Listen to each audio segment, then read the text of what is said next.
आज की जो हमारी डिस्कशन है वो ये है कि हमने किसी भी जो डिज़ाइन प्रोजेक्ट है उसके एसेंस को देखना किस तरह से और उसके बाद उस पर रिफ्लेक्ट किस तरह से करना है। जिस तरह से आपको पता है कि आपकी ये जो असाइनमेंट है ये इसी चीज़ पे बेस करती है कि आपने कोई भी एक थीसिस का प्रोजेक्ट लेना है और उसको देखना है और उसको एक ख़ास तरीके से उस पर रिफ्लेक्ट करना है। तो पिछली कुछ क्लासेस में ये डिस्कशन जो है ये हो रही है कि अब हमने उसको किस फॉर्मेट में देखना है, हमने उसको किस तरह से देखना है। तो उसके लिए मैंने एक छोटी सी प्रेजेंटेशन बनाई है जिसको आज हम क्लास में प्रेजेंट करेंगे। तो कुछ बातें हमें ये this presentation include the inspiration, framing, motivation, objective, methodology, limitation और स्कोप। ये वो कुछ ऐसी टर्म्स हैं जो हम आज के बेसिकली इसमें इस्तेमाल करने जा रहे हैं इस बेस लेक्चर में। अच्छा, एक बात जो आपको थोड़ी सी मज़ीद कंफ्यूज भी कर सकती है कि ये सारी टर्म्स आपस में बहुत ज़्यादा इंटरकनेक्टेड है और एक ही एग्जाम्पल को मैं मुख्तलिफ हेडिंग्स में जो है वो बता रहा हूँ। तो it will be sometime it become difficult to distinguish between the terms, लेकिन हमारी ये एफर्ट है कि हम उसको समझ लें। आज हम एक ऐसा गॉगल हमारे पास आ जाए कि जब आप थीसिस के स्टूडेंट से बात कर रहे हो या कभी भी आप किसी भी textile, fashion, clothing, apparel design और उससे अलाइड डिसिप्लिन से बात कर रहे हो, तो आपको आइडिया हो कि मैंने उससे पूछना क्या है। तो core idea of this presentation is to see and is to reflect on a design projects and those projects who are related to the fashion, textile, clothing, apparel, material design और उससे related discipline। तो ये वाली जो term है ये हमने class में डिस्कस की। I hope some of you remember the last class जिसमें हमने ये वाली टर्म को डिस्कस किया था। IOMOLS, इससे अब आपने क्या चीज़ें याद रखें। वी नो कि हमें जब भी रिफ्लेक्ट करना है, यानी किसी का थीसिस देख के आके बताना है मुझे, तो सबसे पहले मैंने उसका इंट्रोडक्शन देना है। आपको पता है कि मैंने उसके ऑब्जेक्टिव्स बताने हैं, मैंने उसकी मेथडोलॉजी बतानी है, मैंने उसका आउटकम बताना है, मैंने उसकी लिमिटेशंस बतानी है और मैंने उसका स्कोप बताना है। इस वक्त जो स्क्रीन पे आ रहे हैं, introduction, objectives, methodology, outcome, limitation and scope, ये वो बेसिक की टर्म्स हैं जिसको हम आज की क्लास में डिस्कस करने जा रहे हैं कि ये क्या चीजें होती हैं। और मैंने लास्ट टाइम में थोड़ा सा ओवर एम्बिशियस भी हो गया था। मैंने आपको ये बताया था कि अगर आप इन की टर्म्स को अंडरस्टैंड कर लेंगे और अपने प्रोजेक्ट पे अप्लाई करेंगे किसी भी फेज में, अभी थीसिस के फेज में, कोई भी प्रोजेक्ट लिखना है उसके फेज में, कोई भी आपने फंडिंग लिखनी हो उसके फेज में, तो यही वो की टर्म्स हैं जो किसी रिसर्च प्रोजेक्ट के कंटेंट्स भी होते हैं। कोई भी दुनिया का research project, remember this thing, not a commercial project. कोई भी रिसर्च प्रोजेक्ट उठाएंगे दुनिया का, वो बेसिकली इन की टर्म्स पे ही बेस करता हो। बाकी इसकी फर्दर सेग्रीगेशन है, कुछ लोग उसको मुख्तलिफ तरह से लेते हैं, कुछ लोग मुख्तलिफ तरह से लेते हैं, लेकिन ये वो की टर्म्स है। तो अब हम इन की टर्म्स के बारे में थोड़ी सी बात करें। तो सबसे पहले let's start from the introduction. अब इंट्रोडक्शन मुझे और आपको पता है, अगर मैं उसको अपनी आम फहम में इस्तेमाल करूं तो उसका तारुफ है। जिस तरह अगर मैं अपना तारुफ कराता हूं तो मैं अपना नाम बताता हूं, मैं ये बताता हूं कि मैं कहाँ पे रहता हूं। सम टाइम मुझे ये बताना पड़ता है कि मेरी रिलीजियस एफिलिएशन क्या है, कल्चरल एफिलिएशन क्या है, मेरी हॉबीज क्या है।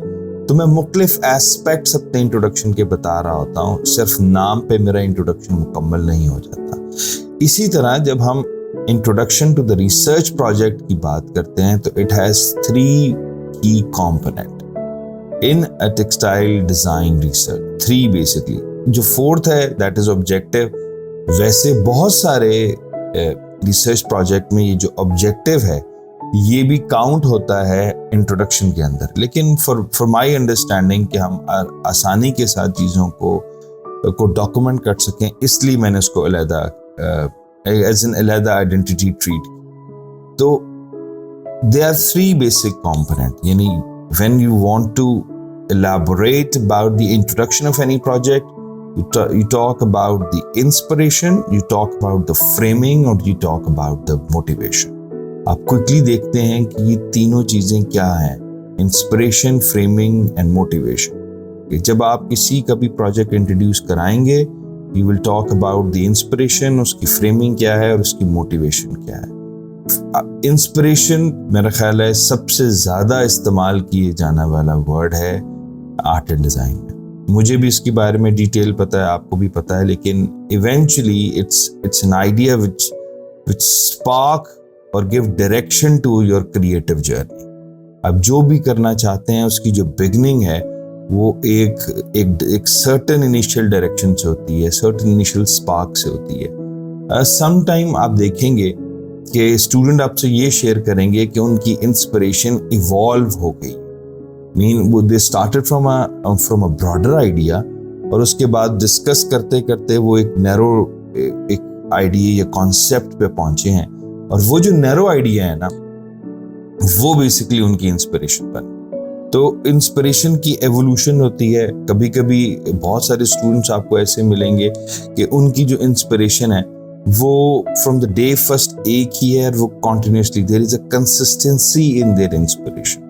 तो you can ask such kind of a question कि आपकी इंस्पिरेशन कहीं से इवॉल्व हुई है या नहीं, but it's the basic idea which spark और give direction to your creative journey. There are multiple kind of inspiration. Some are very basic like inspiration from the nature. Still we have students who work on flora and fauna. Still we have students who work on trees and landscape. So nature is one of the significant inspiration for the design student. We have inspiration at culture and history, जिसमें हम बहुत सारे traditional crafts, architectural buildings उस पे बात करते हैं.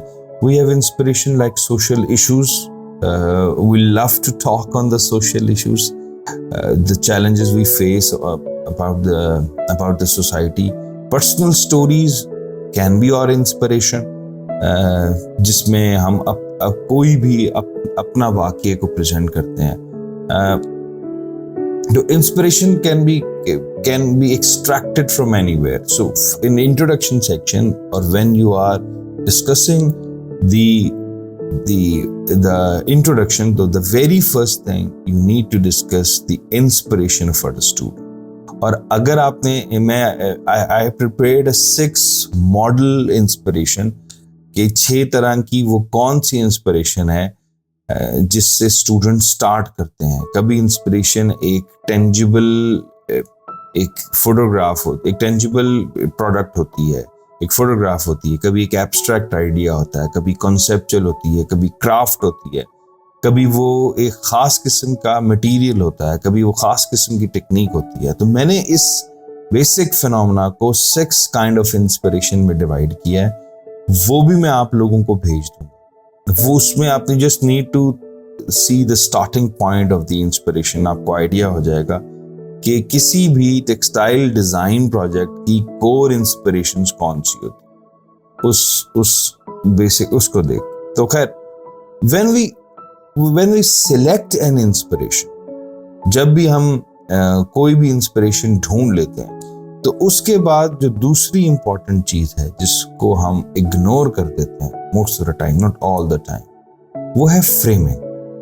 अच्छा, ये जो फ्रेमिंग का वर्ड है ये बेसिकली साइकोलॉजी से निकला है. यानी मैंने इसको बोरो किया है साइकोलॉजी से कि ये फ्रेमिंग क्या चीज़ होती है. देखें, आप कोई भी विजुअल एलिमेंट उठाएं, कोई भी क्राफ्ट उठाएं, कोई भी आर्किटेक्चर की बिल्डिंग उठाएं, कोई भी नेचर से चीज़ उठाएं, ट्री उठाएं, ये देखना बहुत ज़रूरी है कि आपने किस पर्सपेक्टिव और लेंस से उसको देखा.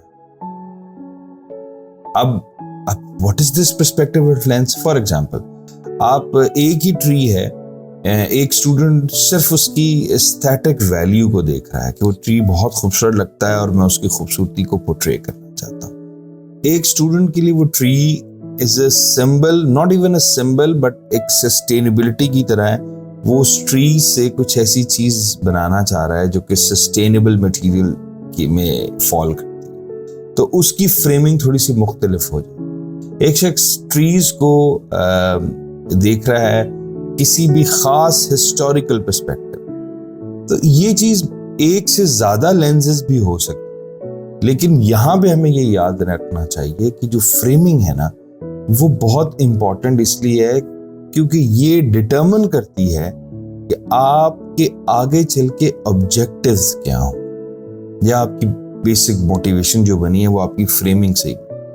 तो हम कोशिश करेंगे कि क्लास में डिस्कशन करते हुए कोई विजुअल एलिमेंट को मुख्तलिफ फ्रेमिंग से देख लें, लेकिन यहाँ पे बस आपको अभी तक ये पता होना चाहिए कि ये चीज़ आपने क्रेव करनी होती है कि इस खास एलिमेंट की फ्रेमिंग क्या है कि जो हम देख रहे हैं। अब फ्रेमिंग में sometimes the student need to discuss the historical significant, sometimes student need to discuss the aesthetic value of any idea, sometimes the social importance, sometimes personal collection, sometimes national identity. They are just an example of the frame. For example एक partition का event है, कुछ लोग उससे personally connect करते हैं, कुछ लोग उसको ऐसे नेशनल आइडेंटिटी लेते हैं, कुछ लोग उसकी सोशल इम्पोर्टेंस को डिस्कस कर रहे होते हैं, और कुछ लोग थोड़ा थोड़ा इन सारी चीज़ों पे बात कर रहे होते हैं। तो आपने जब आपकी इंस्पिरेशन नोट डाउन कर लेते हैं तो उसके बाद ये चीज़ देखना ज़रूरी है कि आप किस तरह से वो जो उसकी फ्रेमिंग है उस प्रोजेक्ट की वो हो रही है। तो दिस इज मोर इम्पोर्टेंट। और अभी तक किसी को कोई कंफ्यूजन? अभी हमने सिर्फ इंट्रोडक्शन के कुछ सेक्शन डिस्कस किए हैं, जिसमें हमने ये चीज देखी है कि इंट्रोडक्शन में सबसे पहले आपने उसकी इंस्पिरेशन देखनी है, फिर आपने नोट डाउन करना है कि उसकी फ्रेमिंग क्या है, और फ्रेमिंग के बाद अच्छा यहां पे एक बात है वो मैं अमूमन भूल जाता हूं बताना। एक अच्छे रिसर्च प्रोजेक्ट जब हम उसका क्रिटिकल एनालिसिस कर रहे होते हैं, एक अच्छे रिसर्च प्रोजेक्ट में और एक एवरेज रिसर्च प्रोजेक्ट में जो डिफरेंस है वो ये है कि जो डिजाइनर रिसर्चर है उसके पास अपने फ्रेमिंग अपने आइडियाज के लिए लिटरेचर से रेफरेंस होता है, वो खुद से कोई बात अभी नहीं कर रहा होता। मतलब वो ये कहता है कि जो रंगोली है वो एक बहुत ही स्पिरिचुअल सिंबल, तो वो खुद से ये बात नहीं कर रहा बल्कि उसके पास रेफरेंस है कि ये बात इसने भी कही है और इसने भी कही। अगर कोई अपने थीसिस के बारे में ये स्टेटमेंट देता है कि ये जो मटेरियल है ये सस्टेनेबल मटेरियल है, तो उसने एक्सपेरिमेंट भी किए होते हैं लेकिन उसके पास कोई ना कोई रेफरेंस लाजमी मौजूद होता है। तो you can ask the reference from the students as well, और शायद बहुत सबके पास नहीं होंगे, और शायद यही एक डिफरेंस होता है एक एवरेज और अबव एवरेज थीसिस में और एक बिलो एवरेज थीसिस में, कि उनके पास अपनी फ्रेमिंग के या जिस आई से उन्होंने जिस लेंस से उन्होंने देखा है उनके पास सपोर्ट होती है प्रीवियस लिटरेचर। ये सबसे इम्पोर्टेंट बात है आप लोगों के लिए, इसलिए क्योंकि आप लोगों ने आगे चल के थीसिस दे, और सम टाइम बहुत सारे केसेस में आपको नजर आएंगे कि पूरा साल गुजर जाता है और हमने किसी भी तरह का कोई भी लिटरेचर अपनी इंस्पिरेशन के हवाले से या अपनी इंस्पिरेशन को हम जिस लेंस से देख रहे हैं उस हवाले से हमने नहीं पढ़ा होता। तो ये एक बहुत इंपॉर्टेंट बात है कि आपने आपके पास लिटरेचर की सपोर्ट कितनी है। आप पार्टीशन को अगर डिफाइन कर रहे हो तो इस तरह से और किन लोगों ने डिफाइन, ये बहुत important phenomenon. And obviously in introduction part you see the motivation, you always seek for. ये वो सवाल है जो हर रिसर्च प्रोजेक्ट के लिए बहुत ज्यादा इंपॉर्टेंट है कि सिंपल आपने ये इंस्पिरेशन को सिलेक्ट क्यों किया, the reason behind the specific inspiration and the frame, और आपने इन्हीं पर्सपेक्टिव से आप इंस्पायर क्यों हुए। तो ये जो क्यों का जवाब है Obviously it's always be subjective, it can be subjective, लेकिन कुछ लोग उसको भी कोशिश करते हैं कि जस्टिफाई करें। लेकिन ये जो मोटिवेशन है, ये उस रीजन को कहते हैं। और ये सवाल आप के लिए भी जो सबसे इम्पोर्टेंट सवाल होगा वो यही सवाल होगा कि आखिर आपने इस इंस्पिरेशन पे काम क्यों किया। और यही सवाल आप अपनी असाइनमेंट में दूसरे स्टूडेंट से भी कर रहे होंगे कि आपने ये सवाल। And obviously there are certain kind of motivation जो कि हम डिज़ाइन की कम्युनिटी में इस्तेमाल करते हैं। there are some personal motivation। आप देखेंगे कि कुछ लोग अपनी बचपन की किसी मेमोरी से इंस्पायर्ड हैं, कोई लैंडस्केप से, anything which is directly related to the personal motivation। Sometimes the students are motivated towards emotions। कभी वो कलर से वोक हो जाते हैं, कभी वो किसी पैटर्न से वोक हो जाते हैं। तो sometimes that is the emotional motivation। कभी कभी एक नेशन की जो कलेक्टिव मेमोरी होती है, कोई खास क्राफ्ट होती है, कुछ लोग उनसे बहुत ज़्यादा इंस्पायर्ड होते हैं। कुछ लोग चाहते हैं कि वो प्रॉब्लम सॉल्विंग करें। कोई प्रॉब्लम है, they are very rare people, क्योंकि डिज़ाइनर की पहली डेफिनेशन में प्रॉब्लम सॉल्वर मिलती है, लेकिन ज़रूरी नहीं है। This is another motivation. अगर कोई आपके पास ख़ास प्रॉब्लम है, कभी कभी आप sustainability, because it's a buzzword जिस तरह से मैं अमूमन कहता हूँ, कभी कभी आप सस्टेनेबिलिटी को लेके थोड़ा सा इंस्पायर होते हो कि मैं उस पर बात करना चाहता हूँ। कभी मटीरियल पे किसी ख़ास मटीरियल को आप एक्सप्लोर करना चाहते हो, that could be your inspiration. और beside all this there is a creative instinct in you guys। आप जितने भी डिज़ाइन के लोग हैं या फाइन आर्ट्स के लोग हैं या कोई भी क्रिएटिव इंडस्ट्री के लोग हैं, वो ये क्लेम करते हैं कि उनके अंदर एक डिज़ाइन इंस्टिंक्ट मौजूद है। तो वो उस डिज़ाइन इंस्टिंक्ट को जो है इवोक करने के लिए एक इंस्पिरेशन देते हैं। तो these are just an examples of the inspiration। They can be a multiple perspective of this inspiration। कोई बंदा अपनी कोई मोटिवेशन बताएगा, कोई बंदा अपनी कुछ मोटिवेशन बताएगा। तो at this stage in introduction section we have 3 different segments। One is called inspiration, the second is called framing, and the third is called motivation। तो आपने अपने जितने भी सवाल हैं ये लिख लेने हैं कि ये सवाल मैं उसकी इंस्पिरेशन के लिए लिखा, ये सवाल मैं उसकी मोटिवेशन के लिए जानना चाह रहा। And obviously the second thing is objective. Objective एक, जिस तरह हमें पता है, इसका मकसद है कि ऑब्जेक्टिव का मकसद होता है अपने मकसद को जानना कि मैं ये काम क्यों कर रहा हूँ। लेकिन ये ऑब्जेक्टिव एक बड़ा स्पेसिफिक तरह से प्रेजेंट किया जाता है। ऑब्जेक्टिव्स को बाकायदा तौर पर स्टूडेंट्स 2 से 3-4 लाइंस में लिखते हैं कि मैंने अपने पूरे प्रोजेक्ट में, अपने पूरे थीसिस में पहले इस ऑब्जेक्टिव को अचीव किया, फिर इस ऑब्जेक्टिव को अचीव किया। और ये जो ऑब्जेक्टिव होते हैं ये एक डायरेक्शन को, एक डिज़ाइन प्रोसेस को लीड करते हैं। मसलन आपका ये ऑब्जेक्टिव है कि सबसे पहले आपने ख़ास तरह की क्राफ्ट को एक्सप्लोर करना। दूसरा ऑब्जेक्टिव ये है माइट बी कि आपने उसको डॉक्यूमेंट करना। तीसरा ऑब्जेक्टिव ये है कि आपने उस क्राफ्ट को एक ख़ास टाइम में ख़ास मटेरियल के साथ रीइन्वेंट करना, या उसको दोबारा से आपने उसमें कोई इंटरवेंशन करना। तो ये आपके 3, 4, 5 ऑब्जेक्टिव्स पूरे प्रोजेक्ट के होते हैं। और ये बहुत ही ज़्यादा एक वर्ड हम इस्तेमाल करते हैं, स्मार्ट। इसको डिटेल से हम फिर कभी डिस्कस करेंगे, लेकिन ये वर्ड जो है ना, अब जब भी हम ऑब्जेक्टिव की बात करते हैं तो हमारे पास जो वर्ड आता है वो आता है smart. Means objective should be specific, it should be measurable, it should be achievable, it should be time bounded, it should be relevant, it should be time bounded. अच्छा, अब इसके लिए मैं जो इम्पोर्टेंट बात ये है कि ये एक स्मार्ट ऑब्जेक्टिव होता क्या है, और एक ऐसा ऑब्जेक्टिव जो कि स्मार्ट है और एक ऐसा ऑब्जेक्टिव जो कि स्मार्ट नहीं है। हम इस पे अगली क्लास में पॉसिबली कुछ एग्जाम्पल्स के साथ बात करेंगे, लेकिन अभी के लिए आपको बस ये पता होना चाहिए कि ये जो है ये टर्म्स हैं जो स्मार्ट ऑब्जेक्टिव्स के लिए इस्तेमाल होते हैं।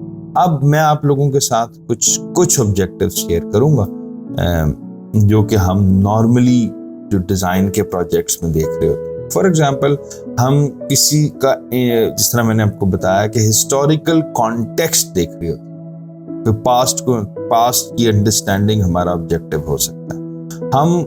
हमारा प्रोजेक्ट सस्टेनेबिलिटी और एनवायरमेंटल फ्रेंडली हो सकता है। हम कोई ऐसा फैब्रिक डेवलप कर रहे हैं, ऐसा मटेरियल डेवलप कर रहे हैं जो ऑर्गेनिक है, रिसाइकल मटेरियल से बनता है, तो दैट इज द सस्टेनेबिलिटी और एनवायरमेंटल रिस्पॉन्सिबिलिटी। समटाइम हम किसी खास कल्चर को आपस में ब्लेंड करते हैं, पहले उनको एक्सप्लोर करते हैं, फिर उनको ब्लेंड करते हैं।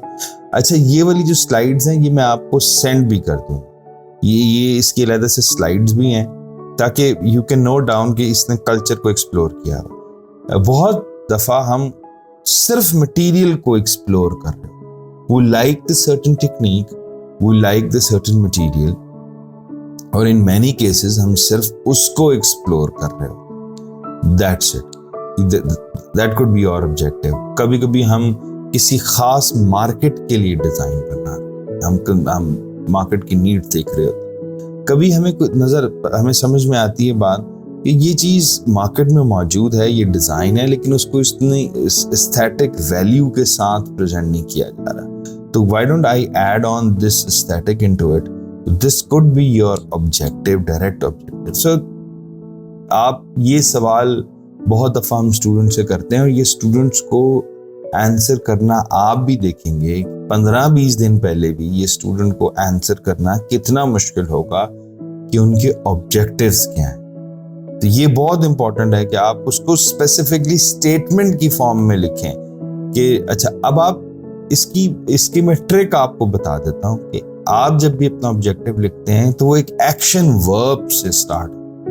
अब वो एक्शन वर्ब क्या है, जिस तरह इसमें वैसे तो कुछ एग्जाम्पल दिए हैं, research and create affordable versatile fashion for working consumer behaviour. तो रिसर्च करना एक एक्शन है, क्रिएट करना एक एक्शन है, experiment with bold geometric patterns for high fashion apparel, experiment करना एक एक्शन है। इसी तरह आप पिछली भी एग्जाम्पल देखेंगे तो उसमें डिजाइन किया जाएगा, क्रिएट किया जाएगा, तो डिजाइन करना, क्रिएट करना, ये एक एक्शन वर्ब है। तो नॉर्मली हम जब अपने ऑब्जेक्टिव लिखते हैं तो उसका की ये है कि वो एक एक्शन वर्ब पे बेस वो जो ऑब्जेक्टिव। अच्छा, हम वापस आते हैं objective. There are multiple more objective like technology integrate करना। मैंने किसी टेक्नोलॉजी को खास इंटीग्रेशन की है। मैं बॉडी पॉजिटिविटी का आजकल बहुत ज़्यादा है कि मैंने प्लस साइज के लिए कोई ख़ास तरह के सेलवेट्स को डिज़ाइन किया है, किसी खास कल्चर को मैंने प्रमोट किया है, मैंने कोई ये हमें बहुत शौक होता है, दैट इज़ अवेयरनेस। हालांकि ये मैंने लिख तो दिया है, और क्योंकि मैं ऑब्जर्व करता हूँ और अभी भी मैं थीसिस में देख रहा हूँ कि बहुत सारे स्टूडेंट इस पे काम कर रहे हैं, लेकिन मैं उनको ये ज़रूर कहता हूँ कि भाई awareness can't be the objective of textile design. ये मैं कहता हूँ, ये मेरा पर्सपेक्टिव, लेकिन चूंकि हम इसको अलाउ करते हैं, क्योंकि अवेयरनेस करना ये सारे कम्युनिकेशन डिज़ाइन में मैं फॉल करता हूँ, कहीं ना कहीं तो हमें लाइन लगानी पड़ती है। लेकिन अभी भी आप देखेंगे कि बहुत सारे स्टूडेंट ये क्लेम कर रहे होंगे कि अवेयरनेस जो है वो हमारा ऑब्जेक्टिव। आई मीन ट्रेंड को एनालिसिस करना। And the third thing is after your introduction and outcome is your methodology. It's actually a very difficult thing, क्योंकि ये सबसे आसान चीज है जिसको हम डिस्कस नहीं करते। हम सारे लोग किसी न किसी मेथडोलॉजी को फॉलो कर रहे होते हैं, लेकिन हमें उसको एलैबोरेट करना नहीं।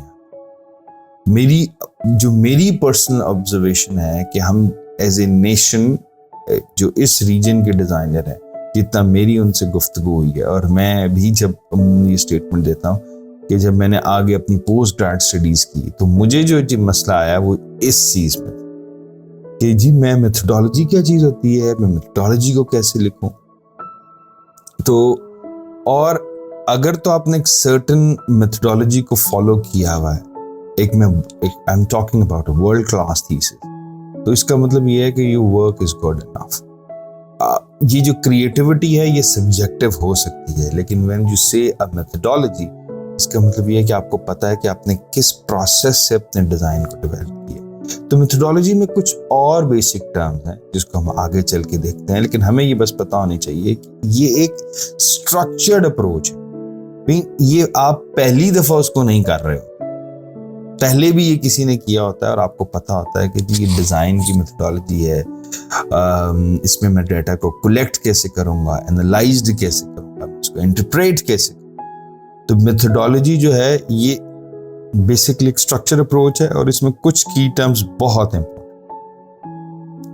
पहले इसकी थ्योरी है और बाकी की जो 3 टर्म्स हैं वो बहुत ज्यादा कंफ्यूजन, लेकिन let's us discuss. First is the theory, the second is the material, method and tools. जब आप किसी भी डिजाइन के प्रोजेक्ट को देखते हो तो ये 4 चीजों को आप बहुत ज्यादा ऑब्जर्व कर रहे हो, theory, material, methods and tools. यहां तक मुझे किसी का माइक ऑन हुआ हुआ लग रहा है, यहां तक किसी को कोई कंफ्यूजन। अच्छा, दोबारा मैं आपको एक बात क्लैरिफाई कर दूं कि अगर आपको ये नहीं नजर आ रहे तो आप अपनी कैमरे की ओरिएंटेशन जो है, अपनी मोबाइल की ओरिएंटेशन हॉरिजॉन्टल कर लें, तो मोस्ट प्रोबेबल टेक्स्ट नजर आ रहा है। चलें, ठीक है। तो की कंपोनेंट, अब हम मेथोडोलॉजी के सेक्शन में आ गए हैं, क्योंकि ये पहले 3 सेक्शन बहुत इंपॉर्टेंट है। इंट्रोडक्शन को जानना बहुत इंपॉर्टेंट है, ऑब्जेक्टिव को, और मेथोडोलॉजी को जानना बहुत इंपॉर्टेंट। तो मेथोडोलॉजी में सबसे इंपॉर्टेंट है थ्योरी, उसके बाद है मटेरियल, मेथड एंड टूल। अभी एक है क्या, हम इसको क्विकली देखें। तो सबसे पहले हम थ्योरी की बात देखें। जो थ्योरेटिकल एंटरप्रेन्योरिंग होती है ना, वो किसी भी काम करने की फाउंडेशन, इंटेंशन, फिलॉसफी को बताती है कि आप आखिर ये काम कर क्यों रहे हैं और ये किससे मिलता है। For example, all of you have a certain theoretical underpinning about the education, कि मैं ये डिजाइन एजुकेशन, ये टेक्सटाइल क्यों पढ़ रहा हूँ। वो जो सर्टन बिलीफ है वो थ्योरी है जिस पे आपके सारे एक्शंस बेस कर। और वो जो थ्योरी है इन मैनी केसेस वो कुछ एस्टैब्लिश्ड प्रिंसिपल्स होते हैं जो आपके प्रोजेक्ट के गोल्स के साथ अलाइन हुए होते हैं। कुछ पहले से भी, वो फिर कोई पुरानी बात कि you are not the first one most of the time. हाँ, कुछ in many cases when you go to the post grad researches, आप खास तरह की मेथोडोलॉजी को निगेट करते हैं और एक नई मेथोडोलॉजी जो है वो बनाते हैं। लेकिन इन मैनी अंडरग्रेड और post grade project, like MPhil और बैचलर के प्रोजेक्ट और थीसिस में, आप कोई नई मेथोडोलॉजी एक्सप्लोर नहीं कर रहे होते, बस आप वेल अवेयर होते हैं कि मैं कौन सी मेथोडोलॉजी इस्तेमाल कर। तो सबसे पहले उसकी थ्योरी है, उसकी इंटेंशन है कि मैं क्यों ये डिजाइन का प्रोजेक्ट कर रहा हूँ, या मेरी डिजाइन के बारे में मेरी थ्योरी क्या है। तो मैंने कुछ लिस्ट डाउन की है, कुछ की थ्योरेटिकल अप्रोचेस, जो कि नॉर्मली सारी नहीं है, ये रिमेंबर दिस थिंग, लेकिन की थ्योरेटिकल अप्रोचेस, ये थ्योरी जो इस्तेमाल होती हैं किसी भी मेथोडोलॉजी में, वो ये हैं। फॉर एग्जाम्पल, मैं डिजाइन बेस्ड रिसर्च करना चाह रहा हूँ, because I have a design, I have a problem, and मैं उसको solve करना चाह रहा हूँ उस problem, which is called design based research। मैं practice based research करना चाहता हूँ, I have a phenomena, और मैं उस knowledge को act of designing पे focus है मेरा। I am not focusing on the problem solving, लेकिन जो डिजाइन करने का एक्ट है, जो ड्राइंग करने का एक्ट है, मटेरियल डेवलप करने का एक्ट है, that is practice based research. तो these are all the different theoretical underpinning और थ्योरीज ऑफ डिजाइन रिसर्च जो कि स्टूडेंट्स को भी नहीं पता होंगी। आई कैन अश्योर यू, आपने ये चीज देखनी है कि ये डिजाइन बेस्ड रिसर्च है, ये प्रैक्टिस बेस्ड रिसर्च है, ये एक्सपीरियंशियल रिसर्च है, कि मैंने खुद से एक चीज को एक्सपीरियंस किया है और फिर मैं उसको डॉक्यूमेंट कर रहा हूं। ये एथनोग्राफिक रिसर्च है। मैं किसी खास तरह के कल्चर पे बात कर रहा हूँ जिसमें मैं जाके रहा हूँ और मैंने उनको ऑब्जर्व किया। That is known as ethnographic research. This is one of the most important. अच्छा, ये जितनी भी टाइप्स हैं, there are multiple theoretical underpinning. मैंने उनको सिर्फ लिस्ट डाउन किया है क्योंकि मैंने अपनी 10, 15, 20 साल की कैरियर में देखी है। Action research is one of the prominent methodology theoretical underpinning कि जिसमें this is a very simple thing। मैं काम करता हूँ, उस पर रिफ्लेक्ट करता हूँ, फिर मैं वापस आता हूँ, फिर मैं करता हूँ, फिर मैं वापस आता हूँ। and the basic idea to resolve real world problems, this is called action research। Education में बहुत ज़्यादा इस्तेमाल होती है, मेडिकल में बहुत ज़्यादा इस्तेमाल होती है और डिज़ाइन में भी बहुत ज़्यादा इस्तेमाल होती है एक्शन रिसर्च, कि जिसमें हम सिंपली ये काम करते हैं, उस पर रिफ्लेक्ट करते हैं, फिर काम करते हैं, फिर रिफ्लेक्ट करते हैं, और ये रिफ्लेक्शन एंड डूइंग का जो प्रोसेस है that is known as action research. तो इन मैनी केसेस, बिकॉज मैं आपके जो एलोकेटेड थीसिस हैं उनमें से मोस्टली के साथ फेमिलियर हूँ, तो इन मैनी केसेस वो जो मेथोडोलॉजी यूज कर रहे हैं स्टूडेंट, वो बेसिकली एक्शन रिसर्च की है। बहुत कम स्टूडेंट्स होंगे जो एथनोग्राफिक, मेरा नहीं ख्याल किसी ने किया होगा, मोस्ट पॉसिबली कोई डिजाइन बेस्ड रिसर्च कर रहा हो, लेकिन ज्यादातर की जो थ्योरेटिकल अंडरपिनिंग है वो एक्शन रिसर्च है। तो methodology is basically the idea behind कि मैंने इसको परफॉर्म कैसे करना, is your belief sometime is called the theory of the theoretical entrepreneur। उसके बाद 3-4 और टर्म, जैसे हमने कहा मटेरियल, आपने कौन से मटेरियल को इस्तेमाल किया है। हम चूंकि मटेरियल के स्टूडेंट्स हैं इसलिए मटेरियल की नॉलेज हमारे लिए बहुत इंपॉर्टेंट है। मैंने टेक्सटाइल के मटेरियल इस्तेमाल किए हैं, मैंने कुछ खास टूल्स इस्तेमाल किए हैं, पेपर इस्तेमाल किए हैं, तो कौन से मटेरियल को मैंने इस्तेमाल किया, मैंने किस मेथड से उस चीज़ को डेवलप किया है, और मैंने ये डिज़ाइन डिसीजंस किस तरह से लिए हैं। मैं जिस तरह से आप फॉर एग्जांपल मेथड में आप जो स्टोरी बोर्डिंग करते हो, विजुअल बोर्ड बनाते हो, that is visual data collection. जितने भी आप लोग story boarding, research board, mood board बनाते हो, ये एक खास किस्म का मेथड है जिसको विजुअल डाटा कलेक्शन कहते हैं। इसी तरह से कुछ स्टूडेंट्स कहते हैं कि आई स्टार्टेड फ्रॉम फोटोग्राफी, ये भी एक किस्म का मेथड है जो हम इस्तेमाल करते हैं। कुछ लोग स्टूडेंट कहते हैं कि हम एक जगह पे गए हैं और हमने लाइव ड्राइंग की है और उसकी ऑब्जर्वेशन की है, ये खास किस्म का मेथड है। कुछ लोग कहते हैं कि मैंने कुछ भी नहीं किया, मैंने कोलाजेस किए हैं और मैंने इसको कटिंग पेस्टिंग की है और फिर मैंने इसको कोलाज किया है, फिर मैंने इसको, तो that is the method of the design development. कुछ लोग कहते हैं कि मैं लोगों से जाके मिला हूं और मैंने उनको एक खास किस्म का डिजाइन दिखाया और उनसे फीडबैक लिया है, ये भी खास किस्म का मेथड है। कुछ लोग कहते हैं कि मैंने इंटरैक्टिव एक्टिविटीज करवाई लोगों के साथ, मैंने उनको कुछ थीम दिया, कुछ पेपर दिए और उन्होंने कुछ डिजाइन को डेवलप किया, ये भी खास किस्म का मेथड है। तो ये सारी चीजें मेथड में आती हैं, जिस तरीके से आप अपने एक्शन को परफॉर्म कर रहे होते हो, वो what we call method. And obviously कुछ टूल्स आप इस्तेमाल करते हो इस पूरे प्रोसेस में। ये दो टर्म्स आपस में बहुत इंटरेक्ट करते हैं। One is your material and other is tool. For example, if your tool is the thread, a material is the thread, your tool could be a loom. तो ये जो दोनों चीजें हैं ये आपस में बहुत ज्यादा इंटरलिंक करती हैं। टूल में किसी सॉफ्टवेयर का खास इस्तेमाल कर रहे होते हो, आप कभी किसी हार्डवेयर का इस्तेमाल कर रहे होते हो, किसी इंटरैक्टिव प्लेटफॉर्म का इस्तेमाल कर रहे होते हो, ट्रेडिशनल टूल जिस तरह एम्ब्रॉयडरी किट्स हैं, लूम्स हैं, पैटर्न कटिंग टूल्स हैं। तो ये वो सारी चीजें हैं जो कि आपकी मेथड में फॉल करती है, जिसमें आप एक एक्शन परफॉर्म कर रहे हो। तो I hope I clarify my point. They are materials, methodological, there is material, there are material के बाद we have tools।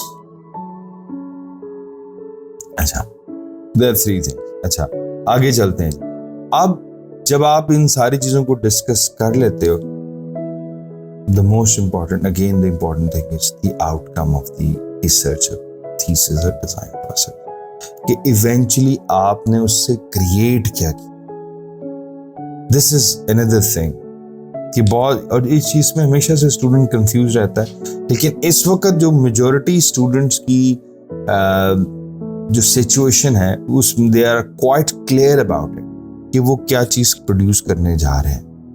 It could be tangible, it could be intangible, और ये वो डिटरमिन करती है कि वो आपकी जो inspiration, that is framing methodology, किस तरह से ट्रांसफॉर्म होके एक मटेरियल वर्ल्ड में आपके साथ. That is the outcome. And obviously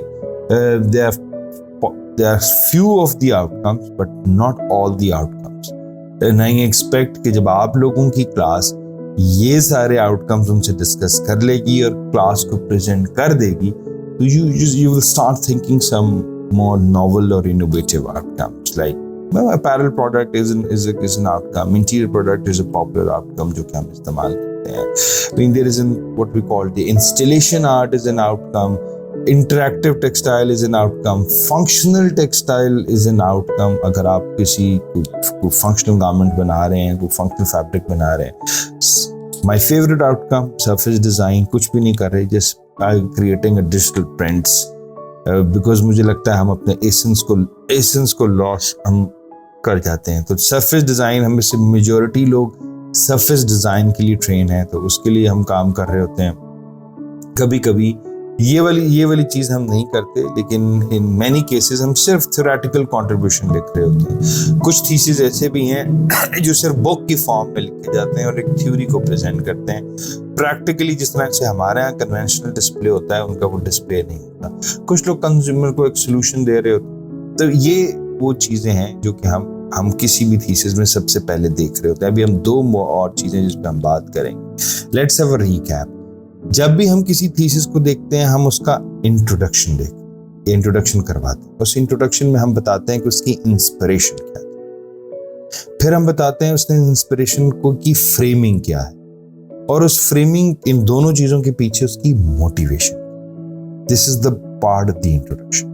फिर हम ये देखते हैं कि उसके की ऑब्जेक्टिव क्या थे, 2, 3, 4, 5, क्या वो उसने कौन से ऐसे मकासद थे जो उसने पूरे किए. That is the objective of yours. Then we talk about the methodology.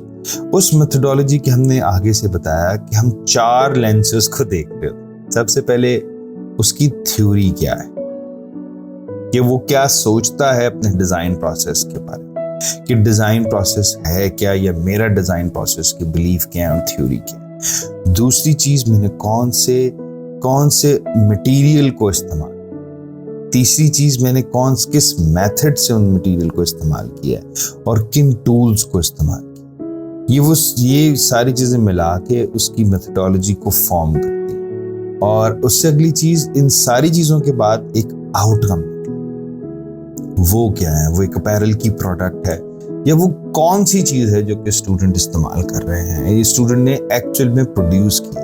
तो मैंने कुछ एग्जाम्पल आपके सामने दे दी हैं कि ये this could be a methodology, this could B an outcome of students work. But possibly आप में से कुछ लोग हों जो इससे बेहतर काम कर रहे हो, या इससे ज्यादा और कोई आउटकम्स. अच्छा, मेजॉरिटी थीसिस यहाँ पे खत्म हो जाती है. लेकिन अगर तो आप ये समझते हैं कि आप एक ऐसा थीसिस प्रोड्यूस करना चाह रहे हैं जो आगे आपके काम या उस स्टूडेंट के काम है, तो उसमें 2 और चीजें हैं जिनका आपको पता होना चाहिए.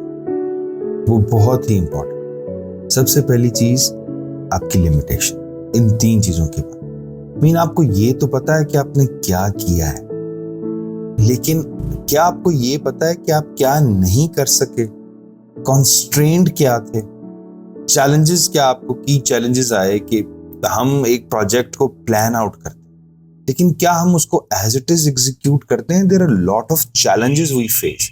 क्या आप उसके बारे में फेमिलियर हैं कि आप कौन से कॉन्स्ट्रेंट और चैलेंजेस आपको इस पूरे प्रोसेस में आए, आप उससे वेल अवेयर हैं अगर, और उसको एक्नॉलेज करते हैं. क्योंकि ये जो लिमिटेशंस की एक्नॉलेजमेंट है, ये आगे एक चीज को डिटरमिन करती है कि अगर तो मुझे ये चीजें मिल जाएं तो मैं इसको मजीद बेहतर तरीके से परफॉर्म कर सकूं. और यहां भी ये बात याद रखिएगा, दुनिया के जितने बड़े प्रोजेक्ट्स उनकी कोई सर्टेन लिमिटेशंस लाजमी होती हैं. जितने भी बड़े प्रोजेक्ट, ऐसा नहीं है कि कोई भी जितना बड़े फाइनेंसेस का प्रोजेक्ट हो, ऐसा नहीं है कि वो बगैर लिमिटेशंस के, बिल्कुल उसकी लिमिटेशन लाजमी होती है। तो दे आर कॉमन लिमिटेशन जो हम देखते हैं। मटेरियल की लिमिटेशन हमें पता है कि हमने glow in the dark material सोचा, लेकिन वो उस तरह से नहीं हमें मिल सका। टाइम और बजट तो बहुत बड़ी कॉन्स्ट्रेंट हमेशा से रहती है। हम एक चीज़ बनाना चाहते हैं और ये इस दफ़ा भी मैं ऑब्जर्व कर रहा हूँ कि student start thinking of a huge project, लेकिन जब उसकी कैलकुलेशन करते हैं तो पता लगता है कि कुछ ऐसी इंस्टॉलेशन जिनके उनसे किसी काम नहीं आना, उस पर 3 लाख रुपए लगे। तो दे स्टार्ट थिंकिंग कि नहीं, मैं इसको थोड़ा सा डिफ्यूज कर लूँ। There are technical challenges, बहुत सारे केसेस में, जिस तरह we don't have 3D printer, we don't have a in-house digital jacquard. There are many technical challenges जो कि स्टूडेंट फेस करता है और वो फिर कहता है कि मुझे ये नहीं मिला तो मैंने इस पर स्विच किया। कई दफ़ा आप एक चीज़ प्रोड्यूस बड़ी इनोवेटिव तरीके से करना चाह रहे हैं, लेकिन कंज्यूमर प्रेफरेंसेस, मार्केट में जो चीज़ हो रही है, समटाइम वो भी आपके लिए चैलेंज बन जाता है। सस्टेनेबिलिटी इश्यूज मीन आपने एक चीज़ प्रोड्यूस की है, आप क्लेम करते हैं वो सस्टेनेबल है, लेकिन आपको पता लगता है कि वो सस्टेनेबल नहीं है। मार्केट के ट्रेंड्स, ये सारी चीज़ें उस आपकी थीसिस की लिमिटेशन हो सकती हैं। तो you will ask the student कि उनकी लिमिटेशन जो थी वो क्या रही हैं उनके थीसिस प्रोजेक्ट। ये बहुत, क्योंकि लिमिटेशन जिस इसको डिटरमिन करती हैं वो है स्कोप।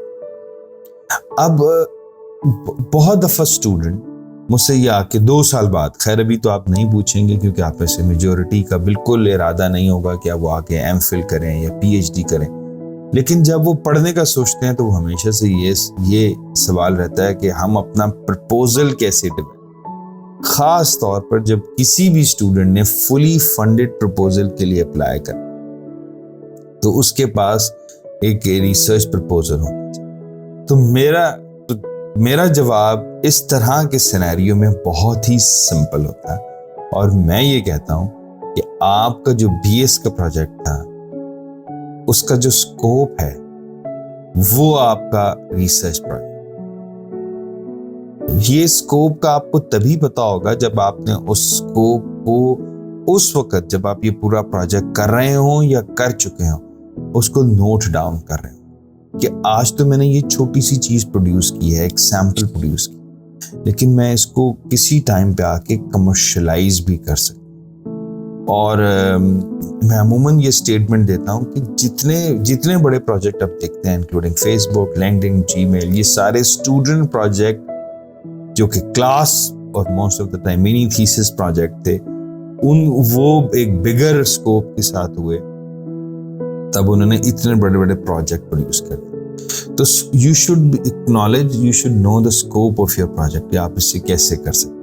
तो हमारे यहाँ बहुत सारे स्टूडेंट को ये स्कोप का नहीं पता होगा, लेकिन आपको मैं ये बता रहा हूँ कि आपने ये सोचना है कि इस प्रोजेक्ट का स्कोप क्या हो सकता है। ये बहुत ज़्यादा इंपॉर्टेंट है आपके लिए।